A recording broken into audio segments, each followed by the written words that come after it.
Welcome to Irish Illustrated Insider. Today is Thursday, August 14th, and that date is relevant in recent Irish history, guys. But before explaining why, it's time to introduce the crew for the day. Drew Mentock and Tim Priester of Irish Illustrated, John Bryce of Football Scoop. I'm Tim O'Malley, and are you guys ready for five relevant dates related to August 14th, 2025? By all I'm means. not, but we All know right, you are. here we go. Jack Cohn over Drew Pine, announced August 14th, 2021.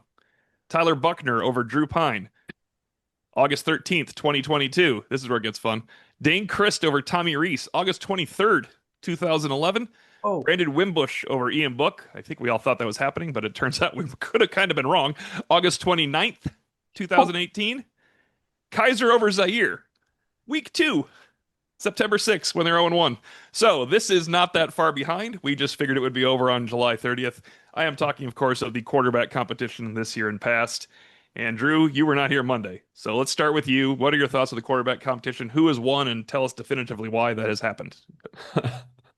I mean, I think like everyone else, I thought it would be over a little quicker, or we'd be at least having a better idea of definitively how it's trending and it going in CJ Carr's way. I mean, I don't think he's necessarily sounds like he's been as sharp as we maybe thought he would be, but at the same time, like I think I probably underrated Kenny Minchie a little bit. I mean, after what he did in the spring, kind of, being clearly the number two guy and being above Steve Angeli to the point that Angeli transferred, like I think probably overlooked that a little bit and be like, well, like, but I still see what Carr can do, the things even in just like the short passing game that I think they were really missing last year. And I think maybe focus a little too much on what Carr could do that maybe a guy like Riley Leonard couldn't do and kind of assumed he would fill some of those roles. But Minchie has looked impressive. I mean, I think John has had a really good point on instant analysis and just like Minchie stealing reps. I think I put in the instant analysis, like you could see videos of he's just always working in between reps, like getting his footwork and things like that. And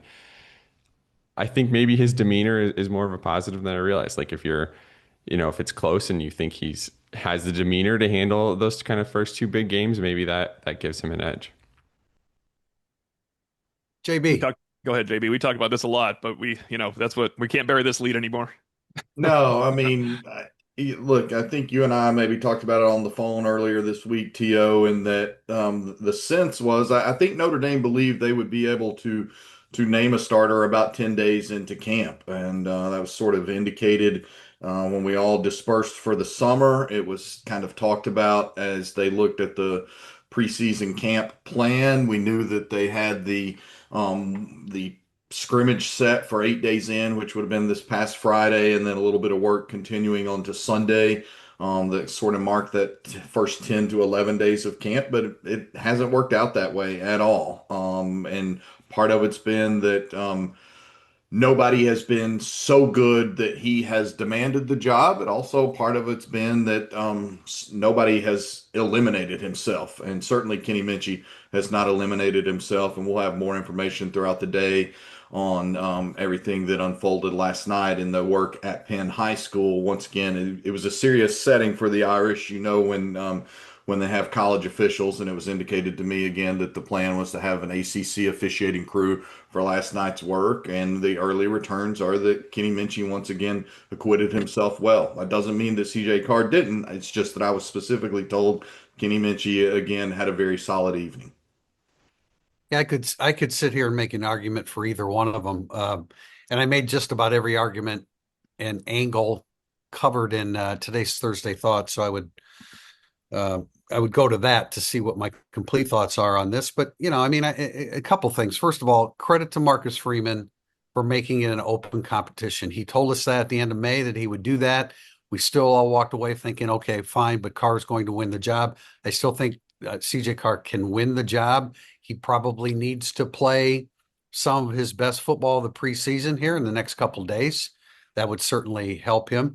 But there's a vibe around Kenny Minchie. I think that he inspires those around him by the way he carries himself, and that's a great thing. Competition, Tim, I wrote this in Thursday Thoughts.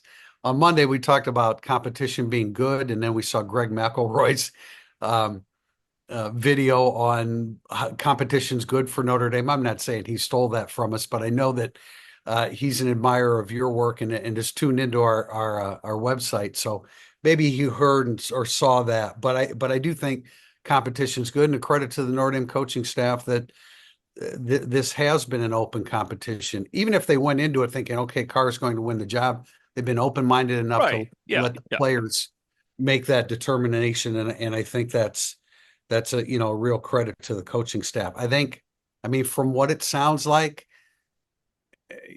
Carr can push the ball downfield better. He also probably takes a few more risks than they would be completely comfortable with. Um, but you kind of like that too. So I'm not going to sit here and say, although I think we are asked We will eventually have one. to just Yeah, guess. and We I might as will well go ahead guess. Yeah. when we come to that. I will go ahead and Yeah. pick one. But all the credit in the world to Kenny Minchey for making this a competition. He made a competition in the spring, even when Steve Angeli was around. And I guess the thing that kind of gnaws at me this second guessing, like, well, they should have kept Angeli or they should have gotten a transfer quarterback. JB said it many times. You're not going to be able to recruit quarterbacks out of high school if you don't stick with them and play them. The coaching staff determined that the Carr Minchie duo gave them the best chance to maximize their abilities over Steve Angeli. I think we have to accept that decision. And regardless who wins the job, who the coaches pick, I'm going to have confidence going in that Marcus Freeman, Gino Guidugli, and Mike Denbrock made the most reasoned decision that they possibly could going into the Miami game. Yeah, You and know, oh, go ahead, JB. yeah, just real quickly, want to add that's a good point, TP, because we've noted on here before, but it's important to note they're not just grading the good plays. They grade the good, they grade the bad, they grade every single component. This is a staff that's grown since Marcus Freeman even took over the program, so there's more eyes on it, there's more data on it. They have Anthony Tresh and Matt Jansen who look at a lot of the analytics. They're studying every single angle of this, and this is a team that has far fewer questions than many other teams around college football. Certainly, many other teams that are populating that top 25. It's basically down, but this is an important one for sure. The quarterback situation is an important one, but they're not sitting there saying, "Oh my God, we don't have a guy." They're sitting there saying, "Who is going to emerge clearly as our guy?" I think there's a huge distinction there because in 2022 it was more of a, "Oh my God, we don't really have a guy situation," and it's basically down to about three battles left of note on the Irish depth chart, and it's at quarterback, it's at right guard, and then it's continuing to be Jalen Stroman emerging opposite Luke Talich at the safety position. But all of those guys are going to end up playing there in the back end. But that's kind of where things are. So much is shaking itself out. Today is an off day for the players. I would note that and last night was the culmination of Notre Dame going 4 consecutive days after that opening gauntlet of camp and then having this past Saturday off. And then they kicked some things back up pretty sure tomorrow, and Sunday is a very, very significant day. I believe Sunday is the Jersey scrimmage. So Sunday is the last best chance, so to speak, for guys to state their case on the field. Speaking of the Jersey scrimmage, by Monday morning, the staff is going to know who the quarterback is. They might not know. I don't, unless they know now, they're not going to know who the quarterback is after the Jersey scrimmage because Marcus Freeman's not coming off the field, not knowing Sunday, not looking at any film and telling us anything. So that I don't think that's happening on Sunday. They will know Monday because they have to. They have to start planning. Um, I did just get word, by the way. This is not a fake, just got word like Brian Kelly when Owusu Koromoa supposedly called him when he was about to sign off. But I did just get word that I asked a question about if somebody was with the ones alone. From what I could tell, no, they were split very evenly, almost always mirroring each other, the quarterbacks. So anything about one guy being with the ones the whole time. I found that really weird. Someone could be with the ones the whole time at this point in practice if he's not the starter because you're not getting anything out of it anymore. So there's up-to-date information right there. But one thing on Angeli before we go on to other positions because it matters. You can't keep all three. They told Angeli he didn't win the job. That's all they told him. Right. He's not free. And he's not free at Syracuse. Okay? He's got a lot of reasons to go to Syracuse after graduating from Notre Dame. You can't pay in NIL earnings CJ Carr, Kenny Minchey, and Steve Angeli more than another place can pay one of those guys. Marcus Freeman could not have kept three quarterbacks. That was not a possibility. Not logically speaking. That's just not a thing. Steve Angeli's NIL deal is beautiful. He did a great job. not you can't keep that's a great point, To, because in this cycle, and I was at the personnel symposium last week, I've written on Football Scoop, I have still more stuff, particular insight from the GM session and the contract session that they allowed us to sit in on. But teams, and I've got a sample payroll sheet that a GM at last week's event gave me. Teams are not investing in three quarterbacks, especially three upperclassmen, because three upperclassmen, especially a guy like Angeli, is not just looking for a payday at this point in time. He's looking No, he's a for graduate. the Yeah. the play day is far more important at this point than the payday, and I think that's important to note because Angeli made a very handsome six-figure sum last year as Notre Dame's designated number two backup. And again, a very nice sum. I was told approaching $200,000. He has made significantly more than that and guaranteed himself an opportunity to play at Syracuse. And Syracuse just had great success with the transfer quarterback a year ago.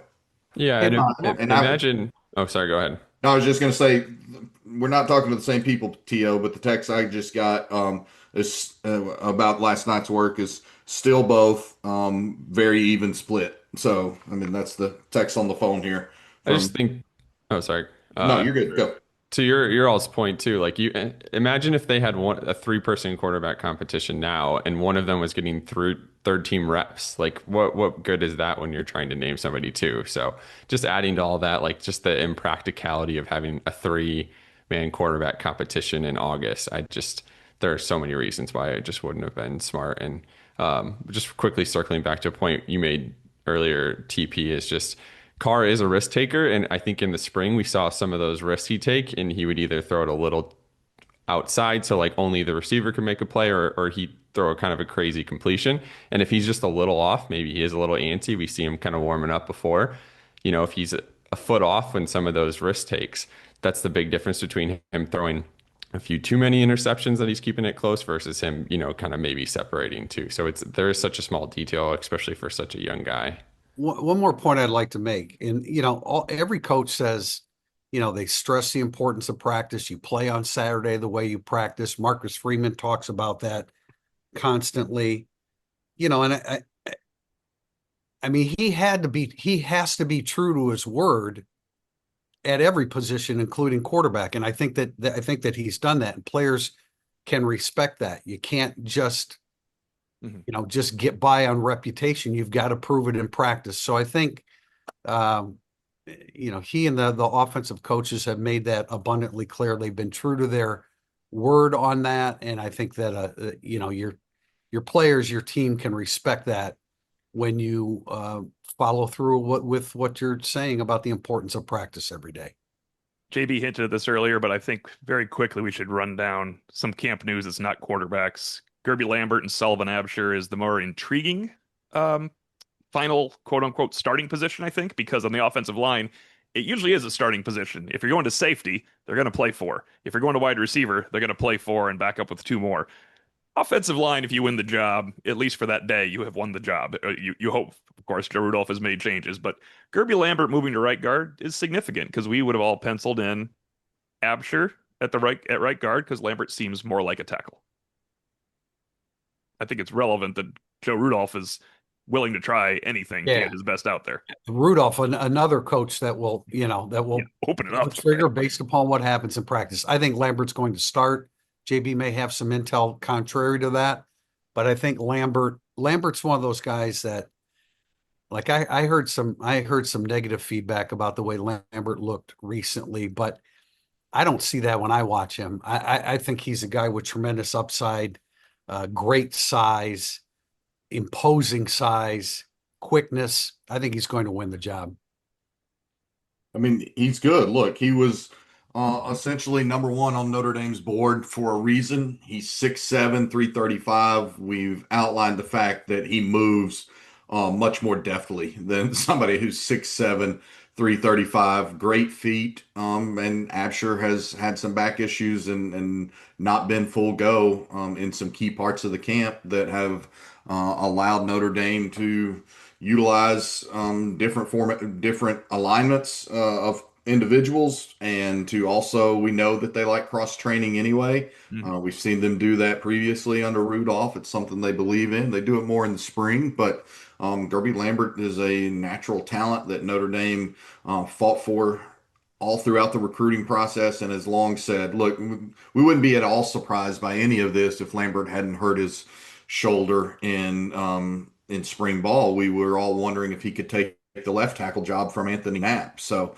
there's no question, especially when you talk about top end talent, that Gerby Lambert is in the mix of the top end talent of Notre Dame's offensive line. You also, if he wins it, you also gain your top sub back that can play any one of the 5 positions, which is Yeah, that's a great point. Yeah. so it gives you Yeah. so it gives you that depth now that uh, when Jagerson got hurt and Absher, okay, we think he can play the position. Oh no, who's the top backup now? Absher can be the top backup at all 5 positions. Yeah, I agree. You don't make the decision based on that, obviously, but I think that is a great, like, it probably does make your offensive line better as a whole and more durable. Safety, I said 4 guys. I mean, Luke Talich and Jalen Stroman seem to be pushing for that spot opposite of Don Schuler. I don't think Tay Johnson will start at Miami, but I think Tay Johnson, could be the October call up we talked about briefly, right? The October call up, maybe Tay Johnson, that athleticism, and just kind of when they get, once trust is finally earned, I think he'd be in there. We have some wide receiver questions, so that would be the other where to go, but we talked to Mike Brown. He gave us a pretty good indication, so we should save that for segment 2. Guys, a couple names, though, that were surging, aside from who we've talked about. Elijah Burris and Micah Gilbert, I think it's safe to say, have had better camps than, this isn't fair, but that Micah Gilbert and KK Smith had last year at this time when they were trying to find more players to join the rotation. Is that kind of one way of putting it, where at this point we're like, oh, they're not going to make the rotation as much? It seems like when you go to 6 people, they could be in the rotation, and we just keep hearing great things about Nolan James at running back. Camp surprise of camp surprises, right? For 2025, considering that running backs room. I think so. And here's the other thing. I'm glad you brought that up because I had it on my mind for us to discuss earlier than later in this morning's podcast. But we know, obviously, Kedron Young, that's been official now for a week, that he's done for with the ACL tear. And then I think we were among the first to note that Aeneas Williams had banged up his elbow at last Friday night's school field scrimmage. And he has been very, very limited to little work over the course of this week. And then Jabron Payne, I think, has also, he's had a couple of significant injuries, so there's more maintenance there. Nolan James has been healthy and he's absolutely flashed. So yes, I would say Nolan James and Elijah Burris are the two, when you talk about offensive skill players, that have really made their mark in this camp. And Burris picked up, in his case, James did some nice things in spring. Burris showed more in spring, has continued to show more in this preseason camp. And then, of course, James Flanagan at the tight end spot as well. Those are the 3 for me offensive. When I saw some people on the board talking about it, I saw some questions about it, about the buzzworthy dudes, so to speak. Would you say Gilbert's the 4th guy there? Yeah, Gilbert. Yeah, Gilbert is for sure. Those other 3 are true freshmen, which is why I kind of mentioned them. But yes, Gilbert. I think Gilbert and Burris right now round out the top 6 wideouts. Yeah, quickly got an update. Good news for my main man. Maybe Nolan James is pushing too hard. Aeneas Williams was back being featured a lot last night as well. So I have a feeling there's nothing like competition coming up behind you. Competition's good. Yeah. And a heavy day for Jadarian Price, a heavy night for Jadarian Price, which is nice because you want these guys staying healthy. You can't give him too hard of a load. Also, obviously you have to save Jeremiah Love, but also you're saving Jadarian Price. But I think they're starting to ramp up, and maybe Sunday of the Jersey scrimmage is a time where you're not doing a lot of Jadarian Price and Jeremiah Love, right? At this point, Yeah. it seems fair. Those questions are answered. RB1 and RB1 and RB1AB are answered. So Our segment 2 is going to run the gamut today. We have a lot of things to cover in it, and we had really good questions about various positions. There will be one more quarterback question, though, guys. I apologize for that. We'll be back with segment 2, burning up the boards. Segment 2, burning up the boards. We have a question from Indy 11. What is Chris Ash doing to improve Notre Dame's rushing defense? Don't think sliding our ends out to 7 technique is going to help there. I think rushing defense might be a key to extending the season to 16 games once again. I mean, he's not always going to be sliding the ends out. That is just a tweak that they Yeah, added that in the that spring, that, of that whole course. thing was how to give your pass rushers Right. a greater edge. It was also how to have a conversation in March that you didn't have last March, so you might as well ask him about it when somebody heard about it. It's sometimes like becomes internet fodder from the spring. No, I do think it's important, but I will very quickly. The number one feedback I got from Ohio State was it went from the worst tackling Ohio State team I've seen to the best tackling Ohio State team I've seen, including today. He's saying 10 years later. So Chris Ash is a stickler for fundamentals in tackling. Now, of course, what do you do to improve it? The five-man rotation, the defensive tackle has to have a little bit more success than they had last year because that's very few teams took advantage of it. One team did. They won the game 2. Another team did. They won game 16. So there is a little bit there, but I mean, I think it's a small concern. And you guys go higher than small concern? No, I agree. I mean, I think they ranked 37th in yard per rush allowed last year, but they were still, I mean, you look at like FEI, defensive like efficiency ratings, they still finished second overall. Like being first in pass efficiency defense, if he can continue that, that goes a long way in how successful your defense is. And if you're making it third and long and teams decide to rush and you give up 6, 7 yards in those instances, like Right. that's going to hurt your yards per carry, but it's not a bad play for you. So I think as long as they can still hold strong in some of those other areas that we know they can be excel in, then that could be okay. But I don't think in the modern era of college football, when you're keeping a nickel on, that's your starting defense, that being dominant at rush defense is necessarily as much as a priority, but they can't slip further than they were last year for sure either. Yeah, I think when you ask what Chris Ash is doing, I think the best thing he can be doing is what we've glimpsed a very little bit of in practice, and that is rotating guys and trying to get multiple guys ready and challenging multiple guys to be ready. And as TP noted over the weekend, I believe it was, we've seen Heinisch and Onye kind of consistently be those first two in the interior. And then Rubio and a couple of those other guys coming in beyond that. And so we know that they're developed to about five along the defensive interior. What can Notre Dame and Chris Ash do to be better on run defense? Keep those guys healthy and find a sixth guy that truly is the sixth guy. That to me, it is a concern because when Notre Dame couldn't get off the field last year, that's when it struggled. I think it ended up finishing ranked overall 49th in rushing yards allowed per game last year. You think about how good that defense is, you wouldn't expect it to have been halfway to 100 in terms of overall rush defense, but it was, and it most showed in the two games that it ended up losing. And so what Chris Ash does to have that interior ready, and means also Al Washington is going to go a long way more than any schematic. I think is bodies that they have available. Every defense would love to be great against the run and great against the pass, but in 2025, it's really difficult to do that. Teams throw it all over the yard, and it's hard to do that. Now, you know, Chris Ash and Drew, I think you make a good point. I mean, Chris Ash, he likes a 4-2-5, and so he obviously has a similar notion that Al Golden did, that stopping the big play through the air is a priority. I tell you, how do they improve it? Bring in better defensive linemen, bring Elijah Golden in and develop him and maximize his ability, and those kind of things won't be as big of a problem. But look, it's really, really difficult in today's college football to be great against against the pass and against the run. I think Al Golden proved that his approach was correct. Yep. When an opponent runs on you a little bit, that's when people point that out. But it's hard to dispute what Al Golden did, and I think Chris Ash is going to have a very similar approach and very much aggressive up front with his second rung of defenders. I think we have a question, Tim, that will address that as well. Next is from ND Quebec. It's been said the O-line was not very good in pass protection last year. A, was that really the case? And do you think that they will be better in pass protection this year? With a polite thank you at the end. There we go. That's good. Gentlemen. I think there is reason to point it out as a potential flaw. Like just even looking at the tackles, I know they played 16 games last year and you had two brand new starters. But if you look at Pro Football Focus, which is a little more liberal with what counts as a pressure, the guys who started at tackle last year gave up 63 pressures according to Pro Football Focus combined.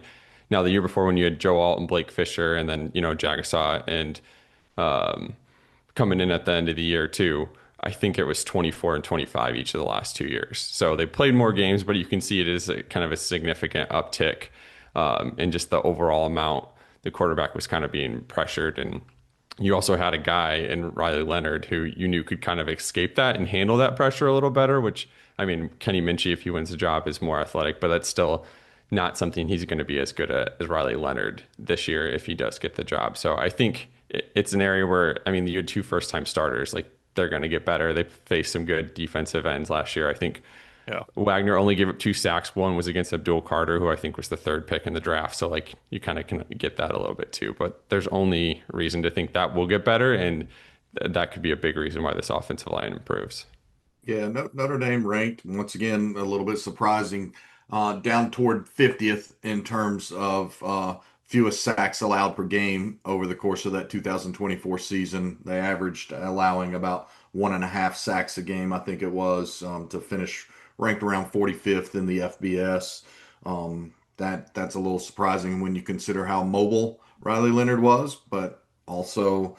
We know that, as you just pointed out, there are a number of new starters on that line. I think they'll be better. I don't think that they were by any means terrible last year, but what would last year have been also if they'd been able to stay healthier up front, which That's exactly completely, right. yeah, and that evaporated week 3 in the heat at Purdue. I mean, you were in real shuffle mode at that point. Yeah, you'd already lost Jagasaw on your opening weekend of preseason camp last year. I think it might have even been July 31st or August 1st that he It was August injured his 1st or shoulder. 2nd. Yeah. Yeah, and then you don't even make it till the third quarter of your game at Purdue when you've already lost 2 starters and 2 anchors along your line. So again, much like I say, what's key to Chris Ash for making Notre Dame's run defense better? It's developing and keeping those guys healthy.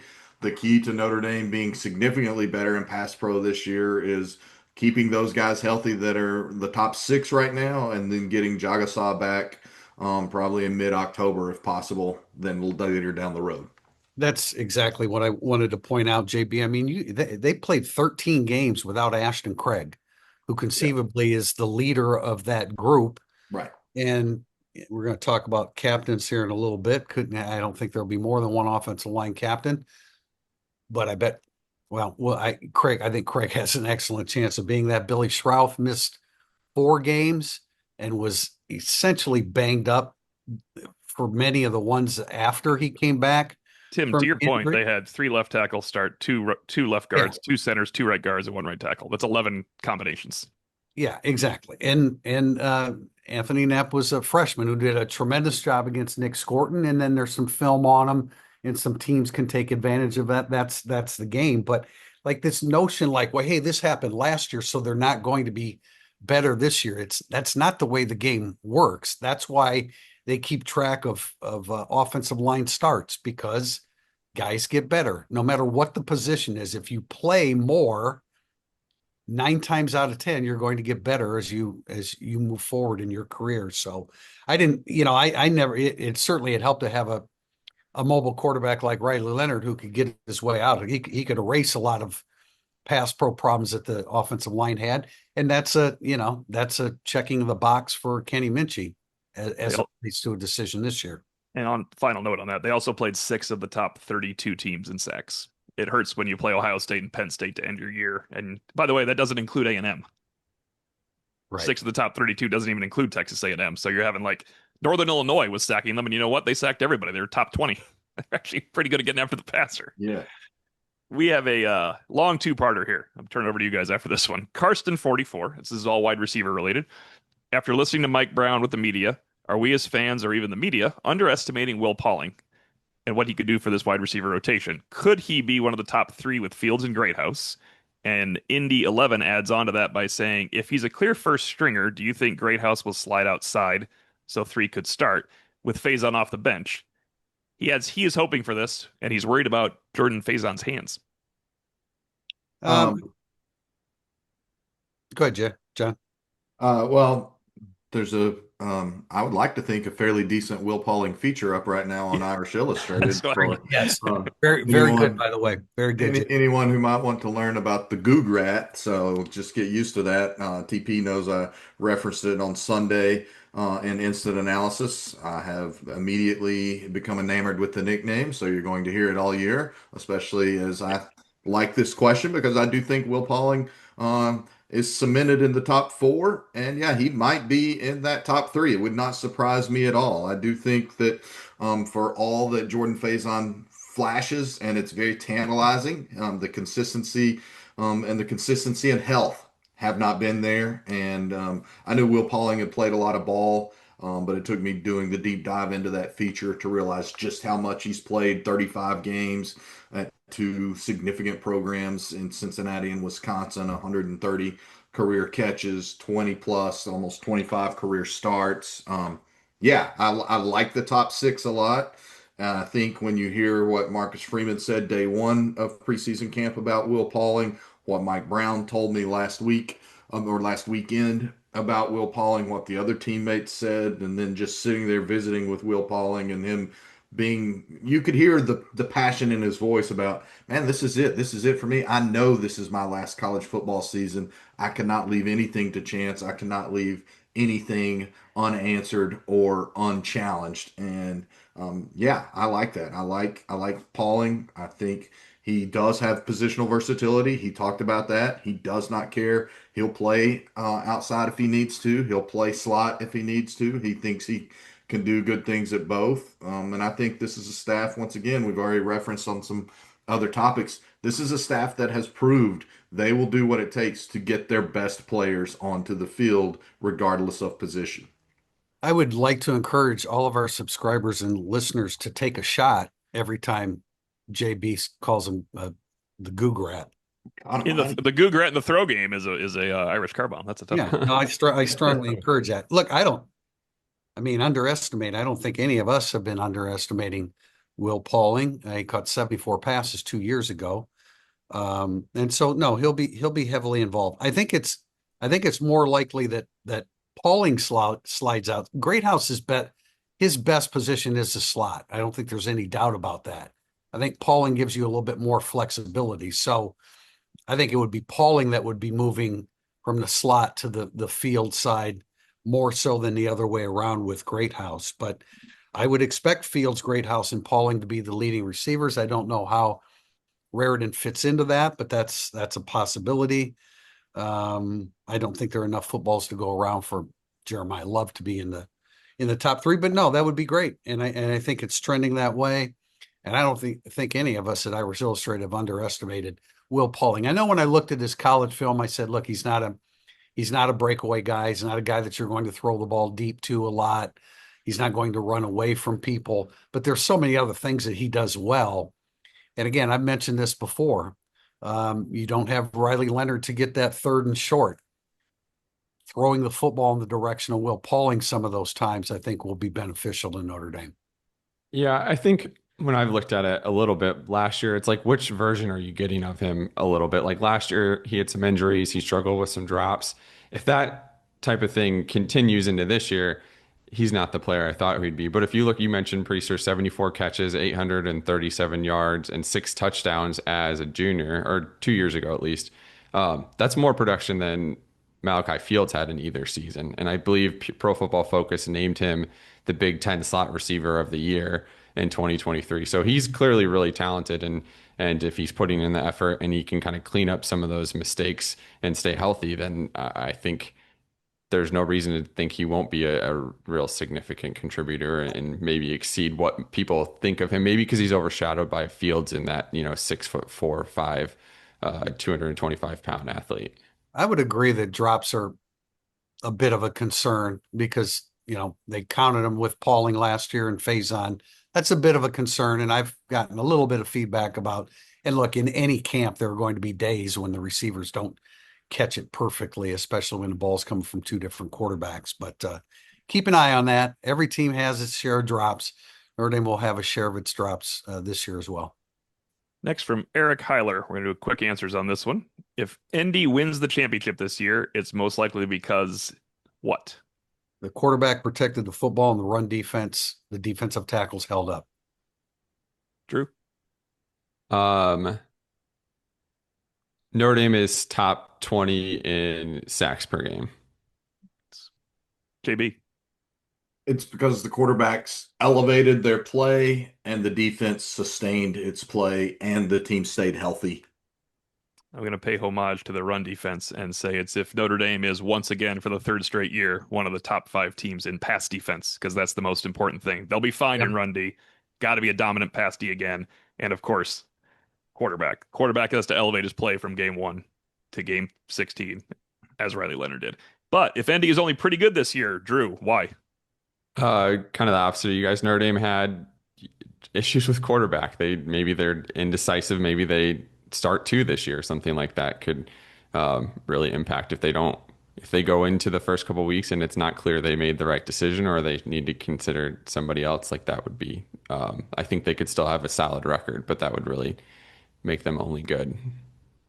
Yeah, I'd say the opposite of what I said in answering the first question here, Tim. I mean, and echoing what Drew's saying, regardless who the quarterback is, it's probably not. It's when you're opening at Miami and playing Texas A&M, it's probably not going to be particularly pretty the whole time. You just need, you just need to find a way to win those games. Then you can build upon the success, and maybe those quarterbacks can start to gain, or a quarterback starts to gain confidence moving forward. Yeah, for me, it would be quarterback play isn't elevated in a season that has a much more difficult schedule, and then health also becomes an issue. I have one thing to add to this that's a little bit different. When they lose their first game, if the leadership is not as strong as it was last year, because anybody can lead when you're winning. It's when it comes down to a tough loss. No doubt. Question from Canadian Invasion. We're going to drop that one real fast for the sake of time. All right, yep. Canadian Invasion. 2 questions. One from Judge Arthur Vandelay. Who will be named captains? Is it possible that 3 juniors academically will be captains? And then from Evan Martin, who do you anticipate being the team captains? When will they be named? Could you explain the selection process? I cede the floor because in my 17 years on the beat, I have never gotten this right unless it was more than 2 people. Manti and Tyler Eifert. That's about it. You guys go. I'll get it wrong. Jeremiah Love. I throwing that out there. I got that one. $1 million bet. Yeah, I think it may be unanimous. Yeah.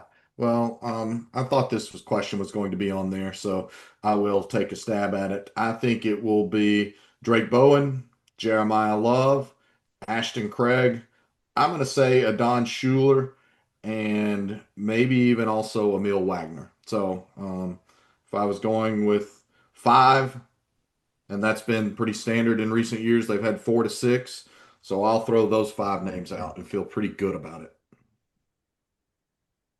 Yeah, I like those 5 as well. I think that's about what I had. I think some of the other transfers make a good impression, but I don't think they've ever had a transfer captain who wasn't a quarterback. So I think that kind of rules any of those guys out unless they are making even more of an impression than we realize. But I agree. I don't know if 3 academic juniors, but it's hard to see. I mean, they seem to make their most talented kind of junior who's going to the NFL the next year. That seems to be a trend under Freeman that he gets the captainship, so that would get love in it. But then it's really hard to not see Drake Bowen getting it this year. I mean, he's made leadership such an emphasis. Chris Ash has brought him up unprompted as somebody who's like really assuming that role. So I mean, he might be my favorite to be a captain just based on what you're hearing and what you're seeing from him and just how important he talks about JD Bertrand and Jack Kaiser, partially because he's asked about them a lot, but that he's talking about that all the time. And those 2 were obviously had over the last 3 years were captains. So collectively, I think Love's definite. I think Bowen's definite. I think Craig is pretty definite. I'm not certain after that. JB, Schuler, and Wagner certainly could be. But the first 3 that I mentioned, Love, Bowen, and Craig, I feel pretty pretty certain about. We haven't mentioned Billy Schrouth. That would be the third offensive lineman that would be a candidate for that. Love his game, but I would agree that I think Craig and Wagner probably would be the first choices on the offensive line ahead of Schrouth, and it's like 1A, 1B, 1C. And just to add real quick on Wagner, he is like Notre Dame's candidate for all like the service awards and stuff like that. He is somebody that they're putting up for all of that. So even if maybe we're not seeing as much on the field, he is clearly somebody they want to show as an example of like how to carry yourself away from the practice facility and field. That's a great point. Do you have anybody, an interloper in there that we haven't mentioned, Tim? No, Love and Bowen seem dead. I mean, Love's a lock. Bowen is as close to a lock as I can imagine. And then that's a great point about Wagner versus Craig, because Craig was one of my first choices too. But I mean, Emil Wagner logged almost 1,000 snaps. He earned his stripes last year. It's not Craig's fault he didn't, but Emil Wagner sure did. This is a great question because Notre Dame's nickel graduate transfer portal weapon has been crucial the last few years. Case all three. I'm not saying you guys are sleeping on him, but I think the general fan base is not aware of the talent Notre Dame has in Devontae Smith. Case all three has a business partner that's an Alabama grad, and he said he was telling him it's a bigger loss than people think for Bama. I know your practice time is limited, but do you feel he could be an upgrade over Jordan Clark? We all know he's going to be a major part of the starting defense, so I left that part out. I think he's definitely an upgrade in the run game. I don't know. I think Clark's probably better in the pass game defensively. But you know, Devontae Smith is a warrior. So is Jordan Clark, but I think this is a little bit different level. We're talking about a guy that came from Alabama. He has that mindset, that physicality, that enforcer type mindset. So I think you gain something against the run. I'm not sure that he's better defending slot receivers than Jordan Clark was. Yeah. Go ahead, John. I would just very quickly say, I think Devontae Smith presents a higher ceiling, and people are probably tired of hearing us talk ceilings in this preseason camp because we've used it in reference to the quarterback battle so very much. But I do think Devontae Smith has a bigger frame. Well, we know he has a bigger frame than Clark, and we know the mindset with which he plays, and we know he's seen truly big time football before ever arriving at Notre Dame. So I do think that Devontae Smith can be better than Clark and has a much higher ceiling that will see him positioned to really enhance his NFL prospects. That may be part of the answer to the previous question about how they improve their run defense. You put a more physical nickel on the field than the one you had last year. A little bit and bigger too. I mean, probably 20 pounds larger, right?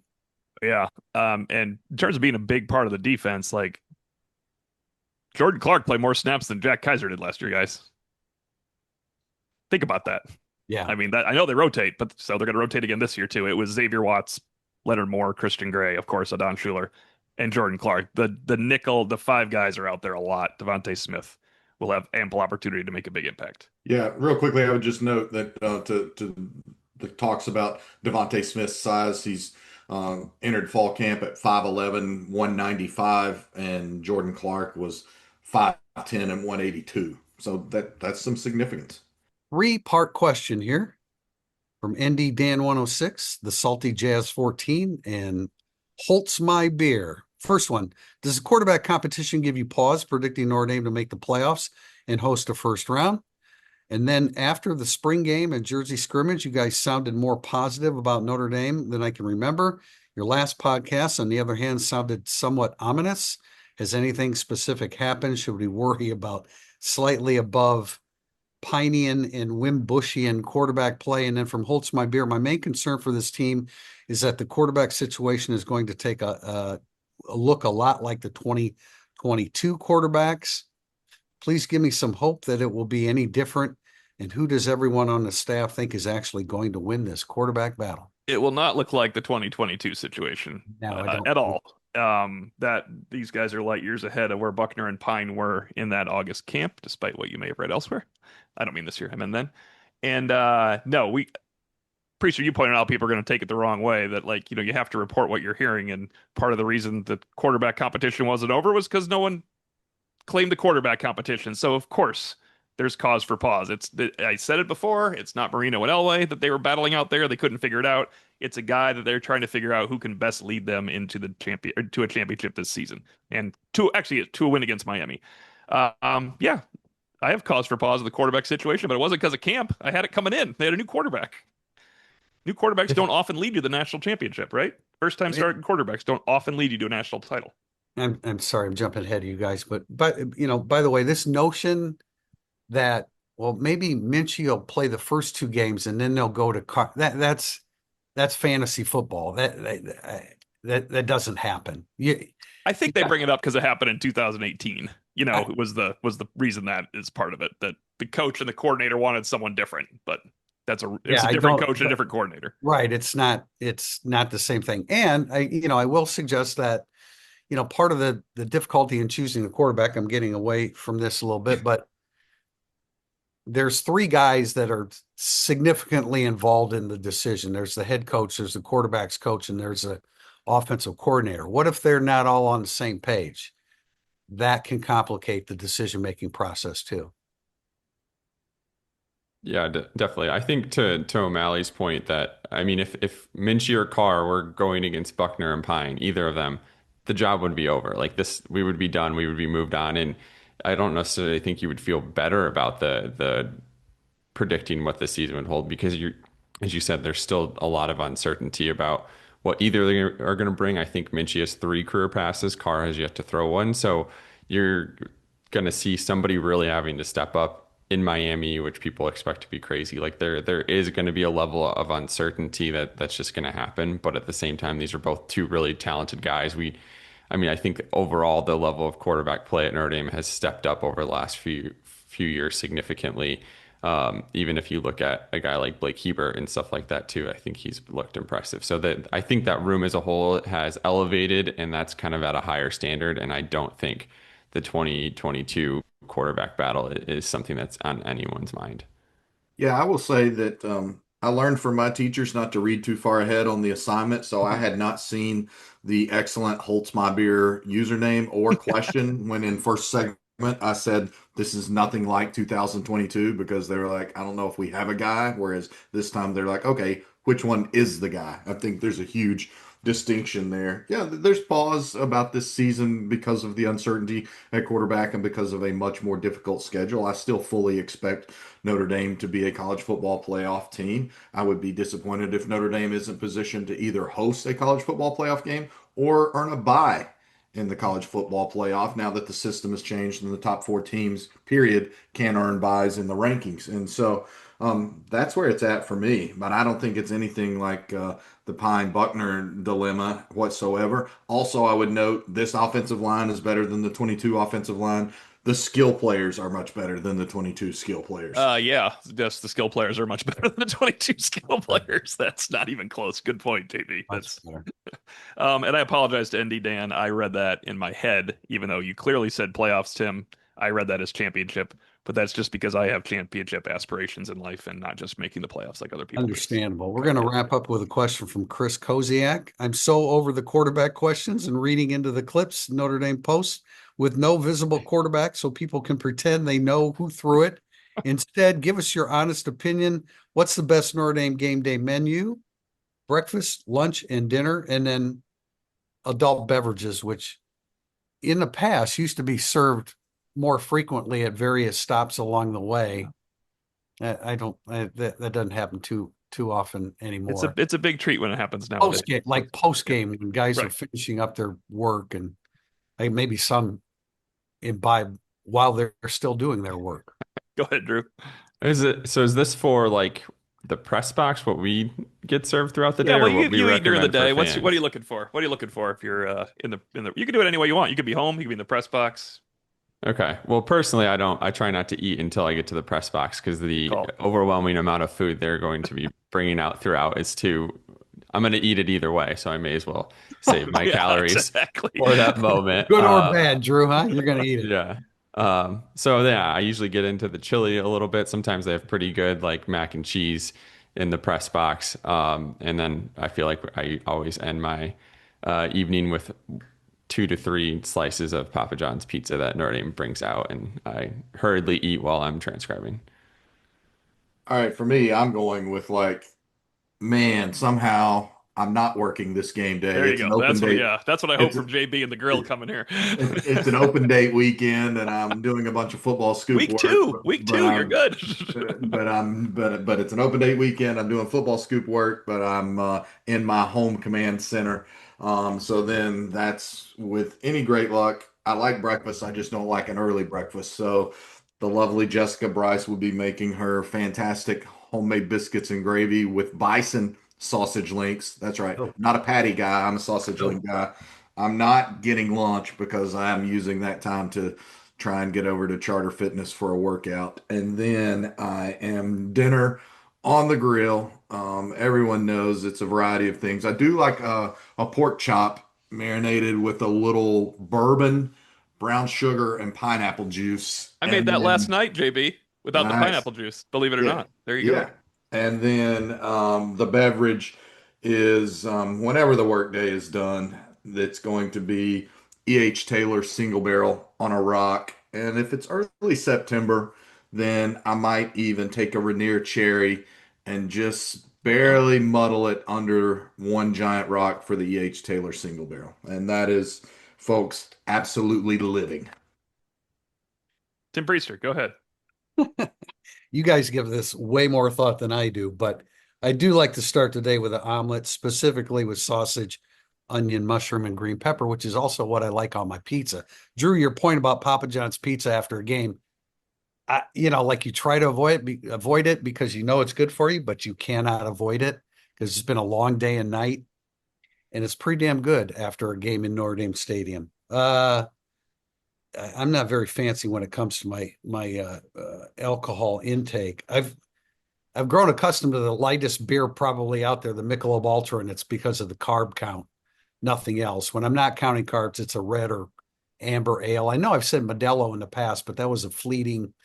I'll That was remember that in Miami. I won't yeah, remember that. that was. I mean, I like it, but that was fleeting. And then if I were to go hard liquor, which I rarely do, it would be F and vodka.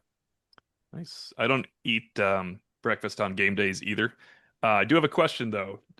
Drew, do you or Emily have a pepper patch? Because Lori Priester and Jess Bryce set me up with these right here if you're watching on TV last year.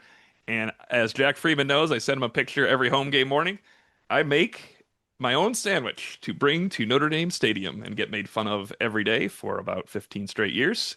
And I also eat the food they provide, but I skip the pizza. That's the key.